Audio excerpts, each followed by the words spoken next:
우리는 가끔 나는 누구보다 우월하고 또 괜찮은 사람이야 라는 생각을 할 때가 있습니다.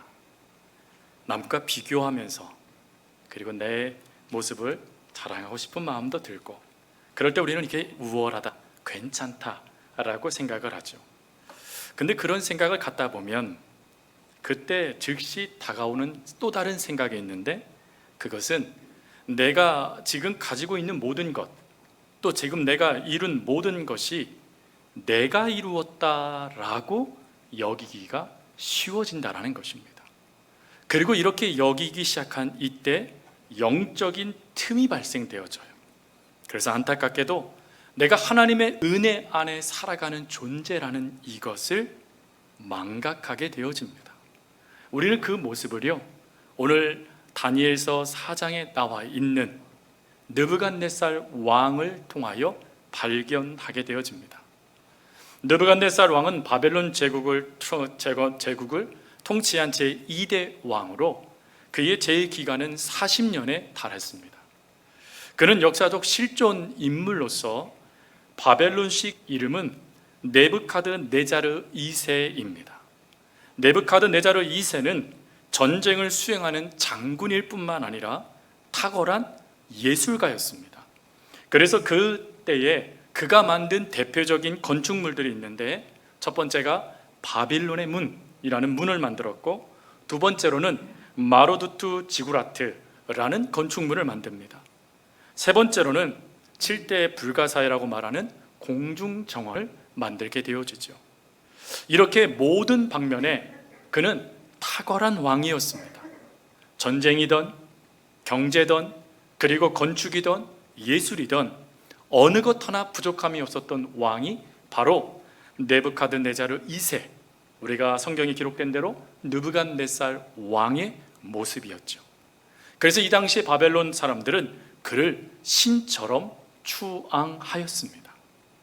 더욱이 하나님은 이러한 느부갓네살 왕에게 놀라운 은혜 하나를 더하십니다. 그 은혜는 깨달음의 은혜였습니다. 다니엘 4장 2절부터 3절 말씀을 보면 그의 깨달음을 그는 이렇게 고백합니다.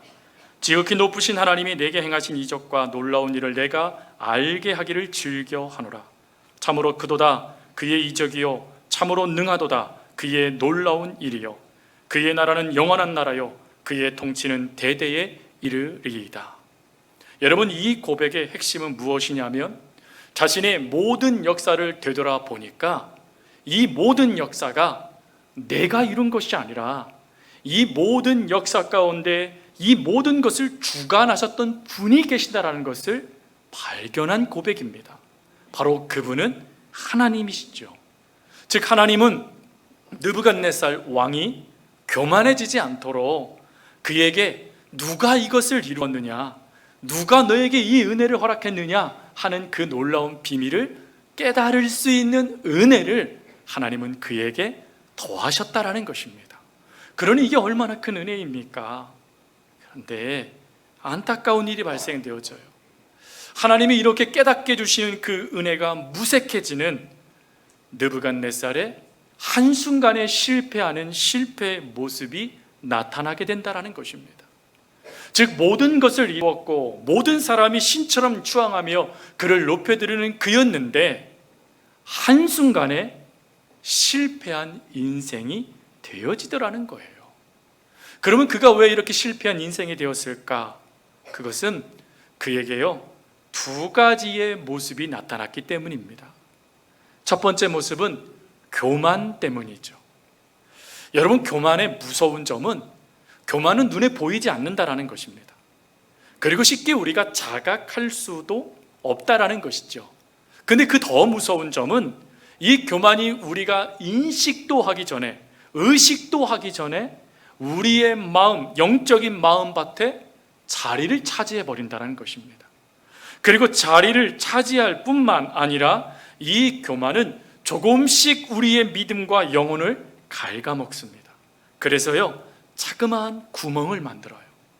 근데 이 자그마한 구멍이 마치 댐을 무너뜨리듯이 이 교만은 한순간에 우리의 모든 것을 무너뜨리는 영적인 죄악이 되게 만들어 버립니다.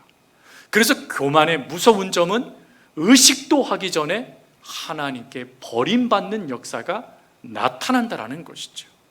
여러분, 이러한 모습이 느부갓네살 왕에게 나타나게 됩니다. 그가 이렇게 나타나게 된 데에는 또 두 가지 이유가 있어요.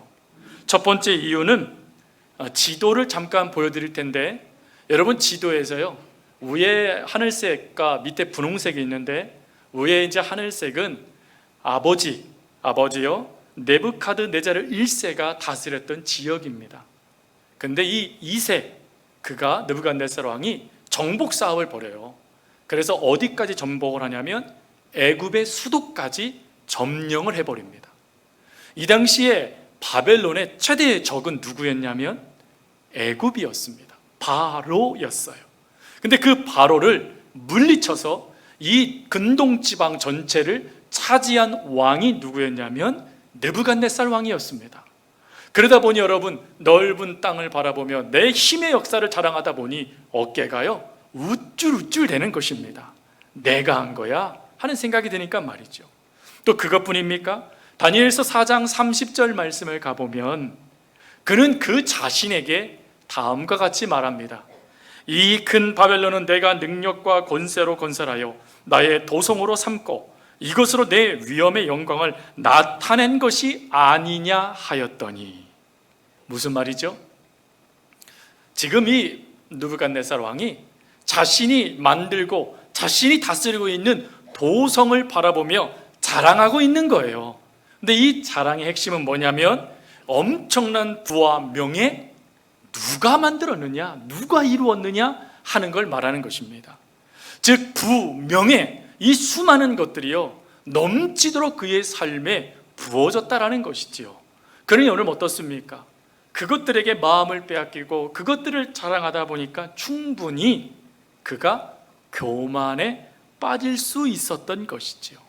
근데 충분히 교만에 빠지게 되니까 어떤 일이 발생되어지냐면, 처음에 하나님이여 다니엘 4장 22절과 3절 말씀에 하나님이 이 모든 것을 이루었다라는 것을 깨닫게 해주셨잖아요.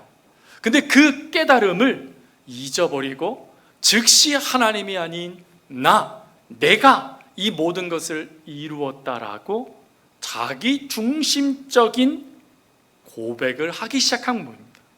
그 고백이 되어진 게 바로 조금 전에 읽었던 4장 30절이죠. 여러분, 4장 30절 이 짧은 구절에 나라는 이 말로 시작하여 그 다음에 나를 드러내는 단어까지 총 4번에 걸쳐서 느부갓네살이 내가 이것을 이루었어 라고 하며 하나님께서 이루실 역사를 내가 이룬 역사로 바꾸어 버립니다. 이게 교만이에요. 여러분, 우리가 교만이라는 단어를 쓸 때마다 항상 나오는 게 뭐죠? 하나님의 자리를 내가 차지해 버리는 것, 하나님의 영광을 내가 누려버리는 것, 하나님께 드려야 될 모든 박수를 내가 받는 것, 이게 교만이잖아요. 근데 이 교만이 왜 나타난다고요? 나 중심의 모습이 바로 우리들 가운데도 있기 때문이라는 거예요.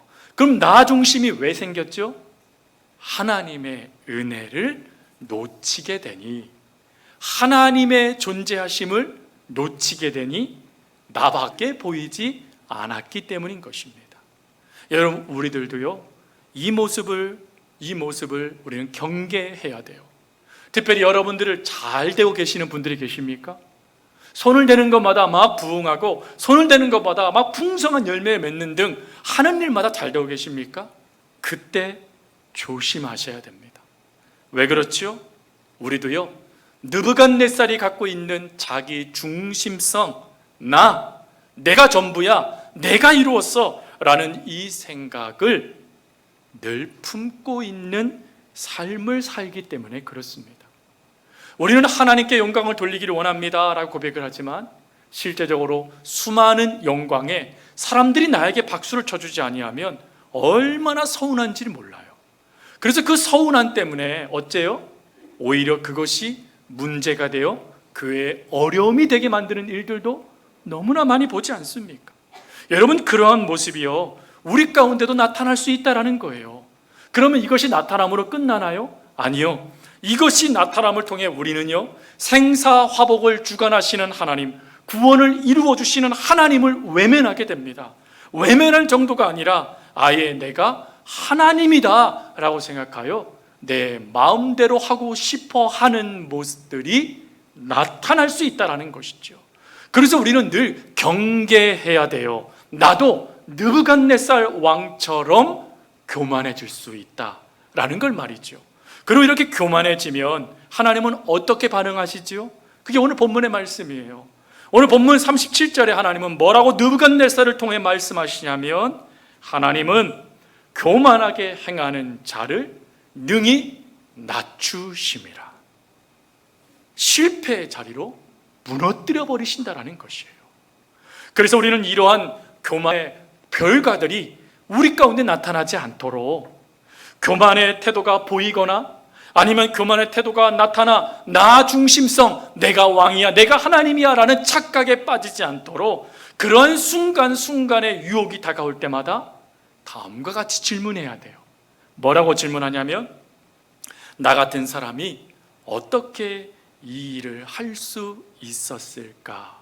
라고 질문해야 된다는 거예요. 한번 고백해 볼까요? 나 같은 사람이 어떻게 이 일을 할 수 있었을까? 그것을요, 거울을 보고 하면 안 돼요. 거울을 보고 하면 누구만 보여요? 나만 보여요. 그래서 그 고백을 하나님 앞에서 하셔야 돼요. 하나님, 나 같은 사람이 뭐라고 이 일을 이루셨습니까? 하나님 앞에서 질문해야 된다는 거예요. 하나님 앞에서 질문하고 하나님 앞에서 내가 도대체 누구이기에 하나님 이런 기이한 일을 행하셨습니까? 라고 하나님 앞에 묻고 물으면 깨달아지는 게 있어요. 그게 무엇입니까? 하나님이 저와 여러분들을 사랑하셨다라는 거예요. 하나님이 그 사랑 가운데 이 모든 일들을 이루어 주셨다라는 거예요. 하나님이 붙잡으셔서 그 모든 일이 될 수 있도록 저와 여러분들의 부족함을 뛰어넘어 역사하셨다라는 것을 발견하게 된다는 것입니다. 그러면 그것이 발견되어지면 교만이요? 아니요. 우리는 끊임없이 무릎을 꿇게 돼요. 은혜였군요. 하나님이 하신 것이었군요. 하나님 감사해요. 하나님 나 같은 것을 도구 삼아 주셨으니 하나님 감사해요 하며 감사하는 삶을 살 수 있게 된다는 거예요. 그래서 끊임없이 물으세요. 하나님 앞에서요. 하나님, 나 같은 사람이 어떻게 이 일을 할 수 있었지요? 물으면 답은 하나님이라는 것이 분명하게 고백되어집니다.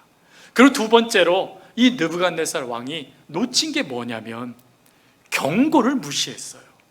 다니엘 4장 27절 말씀에 가보면 다니엘이요, 왕에게 이렇게 말합니다. 그런즉 왕이요, 내가 아뢰는 것을 받으시고 공의를 행함으로 죄를 사하고 가난한 자를 긍휼히 여김으로 죄악을 사하소서. 그리하시면 왕의 평안함이 혹시 장구하리이다 하니라. 여러분, 이 말씀은 다르게 해석하면 이런 겁니다. 왕이요, 내 생각이 맞으니까 나는 이렇게 살 것이다 라는 마음을 내려놓으십시오. 하나님이 주시는 의가 무엇인지를 찾으십시오 라는 말이에요. 근데 여러분, 이 말은 쉬운 말이 아니에요. 왜 그렇죠? 다니엘은 왕이 아닙니다. 다니엘은 총리예요. 이 당시 왕은 느부갓네살 왕이었어요. 왕의 말은 법입니다. 왕이 그렇게 하겠다라 그러면 그렇게 되어지도록 만드는 게 신하들의 모습이죠. 그런데 신하가요, 왕이요, 그 말은 잘못된 말입니다. 그 생각 바꾸세요. 하나님이 원하시는 걸 하셔야지요 라고 말한다면 지금 이 다니엘은 왕에게 목숨을 내어놓고 직언을 하고 있는 것입니다. 목숨을 내놓고 왕이 잘 되도록 그에게 말해주는 이 충언, 얼마나 귀한 은혜입니까? 그럼 이 충언의 말을 듣고 느부갓네살이 돌이켰나요? 저 하나님의 사람 다니엘이 왜 나에게 이렇게 말했을까? 그가 그렇게 고민했나요? 아니요, 여러분. 하나님이 느부갓네살을 징계하세요. 근데 그 징계를 하시기 전에 다니엘의 이 고백에서부터 하나님이 느부갓네살을 징계하시는 그 때까지의 시간이 1년이라는 시간을 지난 다음에야 하나님이 징계를 하셨어요. 뭘 의미하는 것일까요? 하나님은 다니엘을 통하여 하나님의 마음이 전해졌을 때 느부갓네살이 그 마음을 받아 회개할 수 있는 시간을 주셨다라는 거예요. 회개함을 통하여서 그 하나님의 뜻이 유보되어져서 더 이상 그것이 그에게 주어지지 않도록 오히려 하나님의 복과 은혜를 받는 위대한 왕이 되도록, 실패한 인생이 아니라 성공 가도를 달리는 위대한 왕이 되도록 하나님께서 기회를 주셨습니다. 하지만 그 기회를 놓쳐버려 실패한 인생이 되어진 게 바로 느부갓네살 왕이었다라는 거예요. 그는 그 실패한 인생 가운데 7년이라는 세월 동안 정신분열증을 앓습니다. 다른 말로 조현병이죠. 이 조현병을 알아요. 조현병을 앓음을 통해 그나마 궁전에서 사람들이 잘 관리해주면 좋은데 성경 말씀에 보니까 그를 내쫓아버렸대요.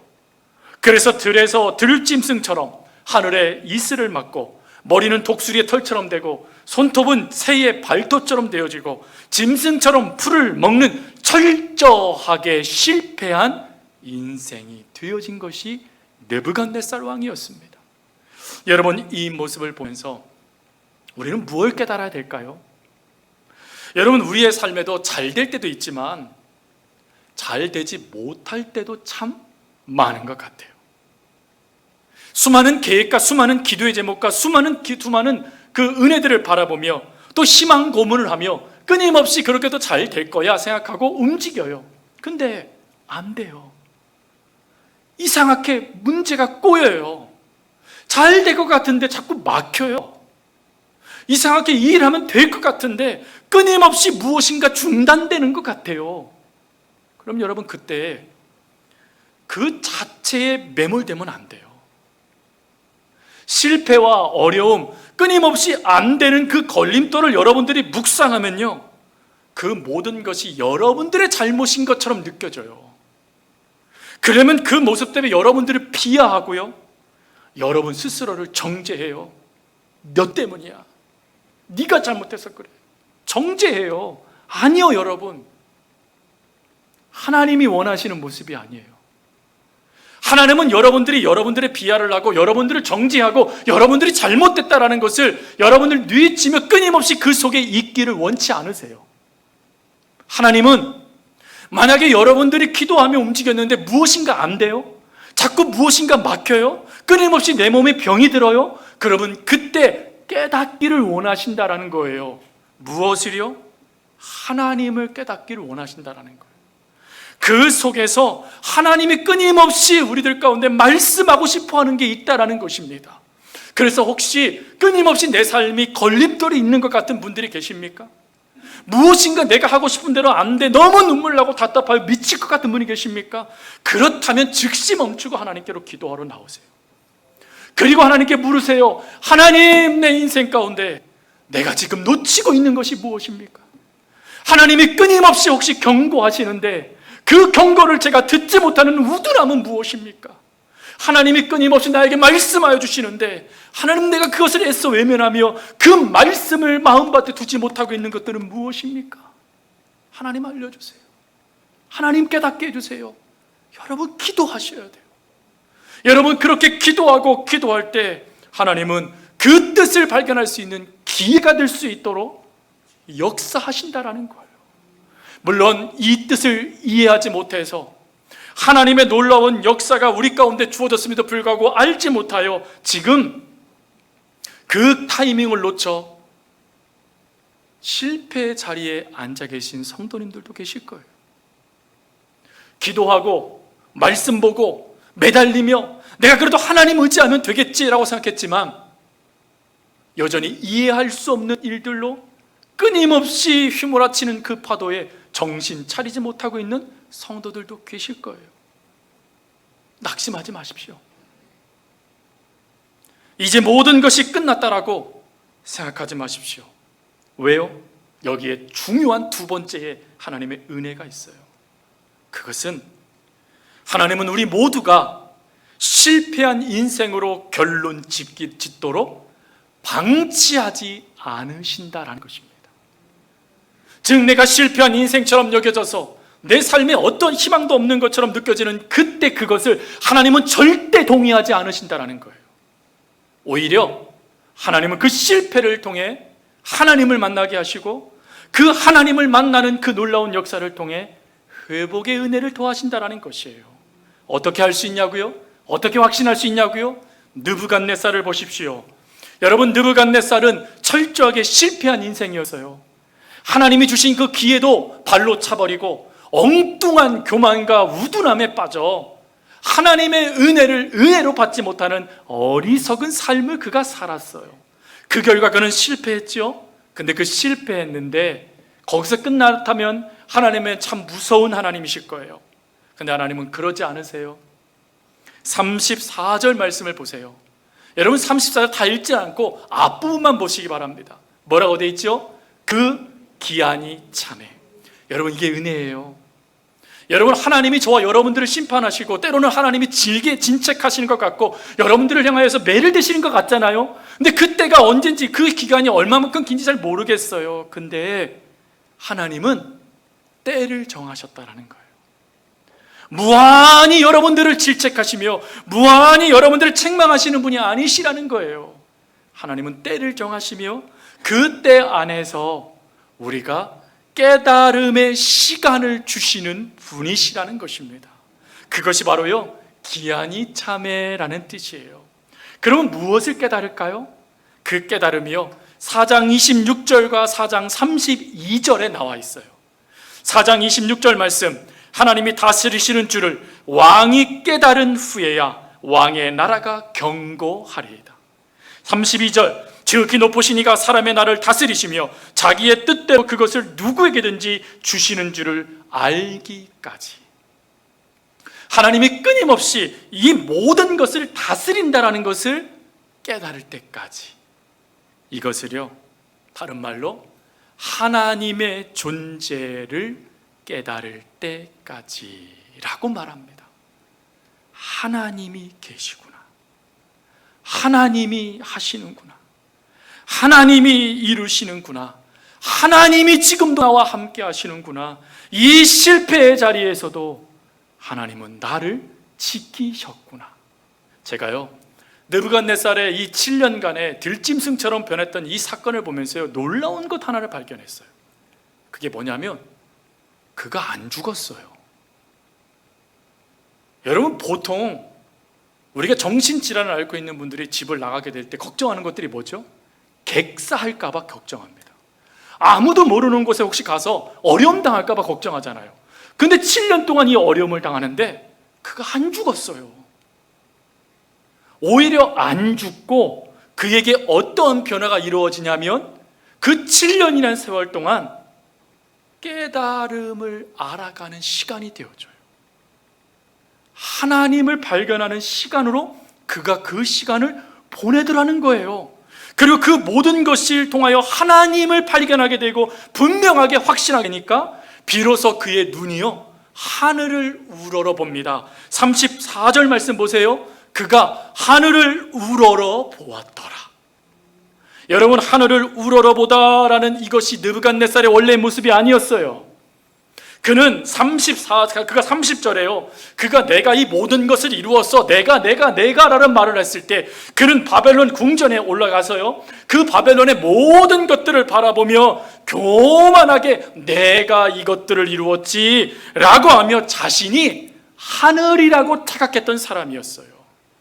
여러분, 이 모습을 사도 바울은 로마서 1장 21절과 23절에 이렇게 얘기하지요.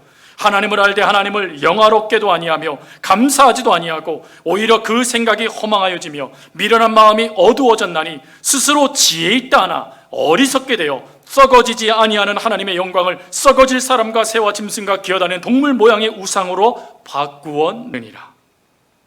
여러분, 분명한 것은 느부갓네살은 하나님의 존재를 인정하던 왕이 아니었어요. 물론 하나님이 깨닫게 해주셨죠. 하지만 한순간이었어요. 그 이후로는 하나님이 존재하심을 철저하게 망각해버렸던 인물이 느부갓네살 왕이었습니다. 그런 그가 7년이라는 그 아픔의 시간 동안 하나님이 어떤 분이신지를 발견하고 그 존재를 깨닫게 되니 그의 삶에 놀라운 변화가 이루어지더라는 거예요. 분명한 것은요, 느부갓네살 왕이요 언제 회복되기 시작했냐면 하늘을 우러러 볼 때부터 회복되기 시작합니다. 회복이 필요한 성도님들 계십니까? 믿음이든 마음이든 삶이든 수많은 것에 하나님의 회복하여 주심의 은혜가 필요하신 분들이 계십니까? 방법, 출발점, 하나님을 바라보는 것입니다. 하나님을 바라본다라는 것은 하나님이 존재하신다라는 것을 인정하는 것이에요. 하나님이 지금도 나와 함께 하시는구나, 하나님이 역사하시는구나, 비록 이런 실패의 자리라도 하나님이 나를 지키셨구나, 그 존재가 깨달아지니 느부갓네살에게 두 번째 모습이 나타나네요. 그는 감사하기 시작했다는 겁니다. 감사하며 그것을 무엇으로 표현하냐면 찬양과 경배로 표현합니다. 여러분, 누가 감사하게 될까요?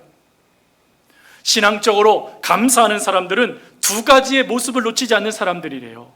첫 번째로는요, 하나님의 살아계심을 인정하는 사람들, 하나님이 나와 함께 하심을 인정하는 사람들이 감사한대요.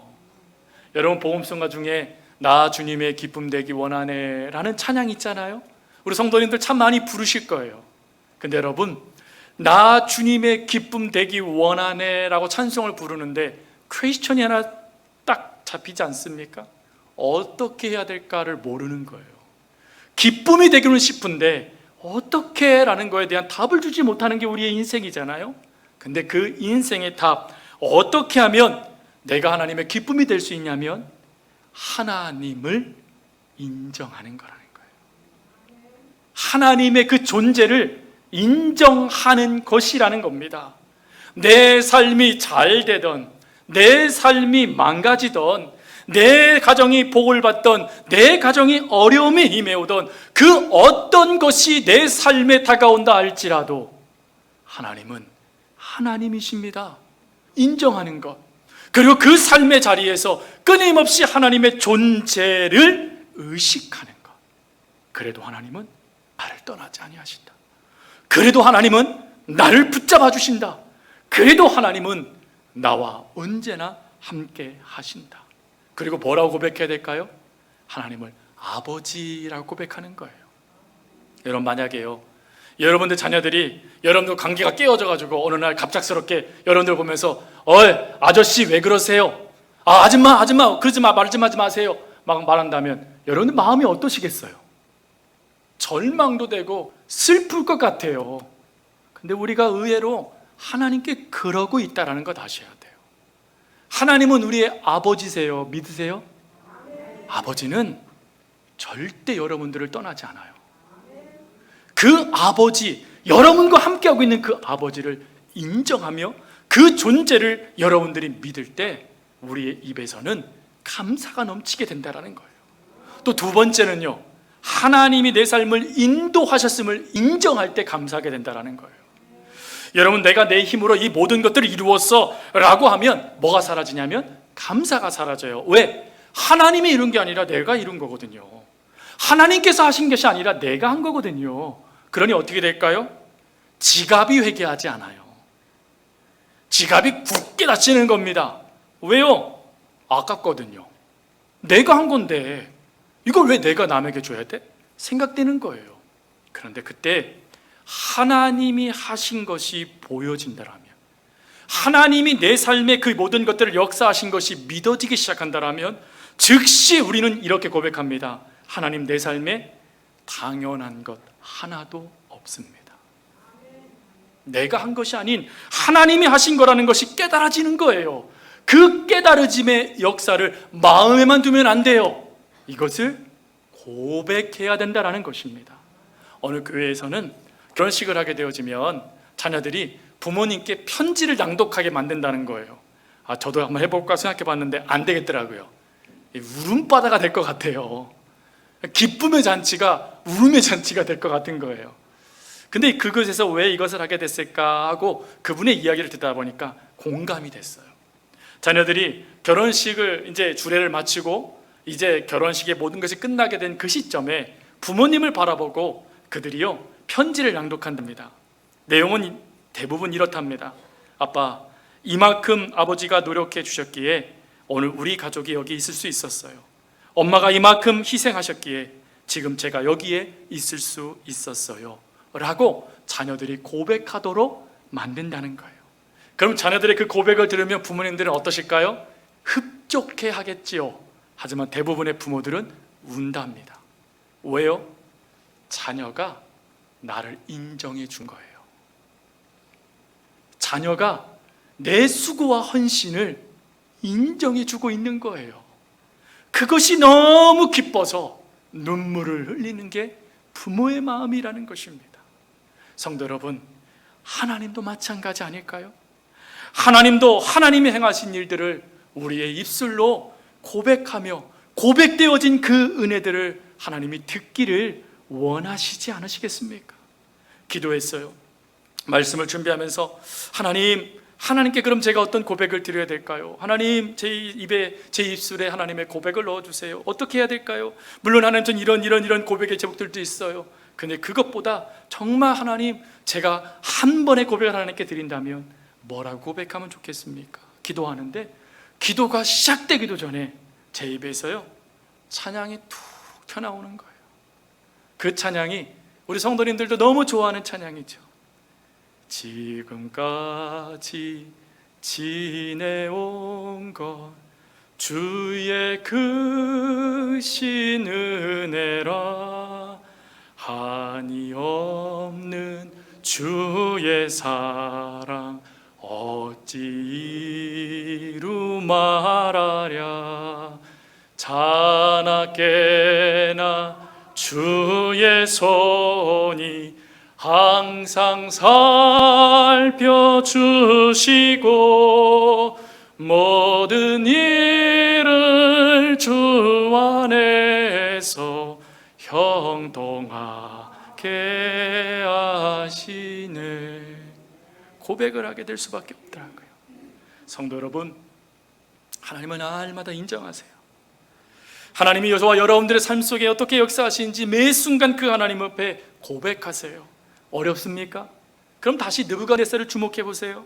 그가 감사를 마음에 품자마자 무엇을 하나님께 드렸지요? 찬송을 드립니다. 특별히 34절과 37절 말씀을 보세요. 그가 찬송했다라고 2번이나 반복돼요. 찬송이 뭐죠? 히브리어로 할랄이라고 합니다. 그것은 하나님을 자랑하다. 하나님을 자랑하는 게 찬송이래요. 여러분, 하나님을 자랑하고 싶다면 하나님의 무엇을 자랑해야 되지요? 하나님이 나에게 행하신 일들을 자랑하는 것이죠. 그것을 자랑하고 싶다면 내가 하나님이 행하신 일들을 기억해내야 돼요. 그것을 기억해내고 기억해내면 무엇이 깨달아질까요? 지금까지 지내온 것 주의 크신 은혜라 깨달아지는 거예요. 그러니 성도 여러분, 다른 것 없어요. 하나님을 자랑하세요. 하나님을 힘껏 매 순간마다 찬양하며 자랑하세요. 하나님의 이름을 자랑하는 자들에게 하나님은 역대하 7장 14절에 이런 말씀을 하셨어요. 같이 한번 읽겠습니다. 내 이름으로 일컫는 내 백성이 그들의 악한 길에서 떠나 스스로 낮추고 기도하여 내 얼굴을 찾으면 내가 하늘에서 듣고 그들의 죄를 사하고 그들의 땅을 고칠지라. 아멘. 하나님이 회복하신대요. 하나님은 실제로 이렇게 하나님을 찬양하며 영광을 돌리며 하나님을 자랑하는 느부갓네살을 회복시켜 주세요. 그의 마음을 회복시켜 주시고 그의 삶을 회복시켜 주실 뿐만 아니라 그에게 빼앗아 가셨던 그 모든 영광을 그의 손에 다시 쥘 수 있도록 하나님께서 은혜를 도와셨어요. 마찬가지예요. 여러분, 이해될 수 없는 일들이 발생될 수 있어요. 여전히 힘들고 어려울 수 있어요. 괴로울 수 있어요. 눈물 날 수 있어요. 그러나 그럼에도 불구하고 하나님을 향하는 이 믿음 인정함과 하나님을 향한 이 입술의 선포를 멈추지 마십시오. 하나님의 이름을 자랑하고 그 이름을 붙잡는 자들에게 하나님은 여러분 속에서 걷어가신 것 같은 그 모든 것들을 다시금 줄 수 있는 은혜를 여러분들에게 반드시 허락하실 겁니다. 기억하세요. 하나님 잊지 마세요. 오히려 잊을 수밖에 없는 자리에서 찬송하세요. 잊을 수밖에 없는 그 자리에서 하나님을 인정하세요. 하나님은 여러분들에게 반드시 여러분의 인생이 실패의 인생이 되지 아니하도록 회복의 맛을 누리며 그 은혜 안에 누려가는 삶을 살아갈 수 있도록 역사해 주실 것입니다.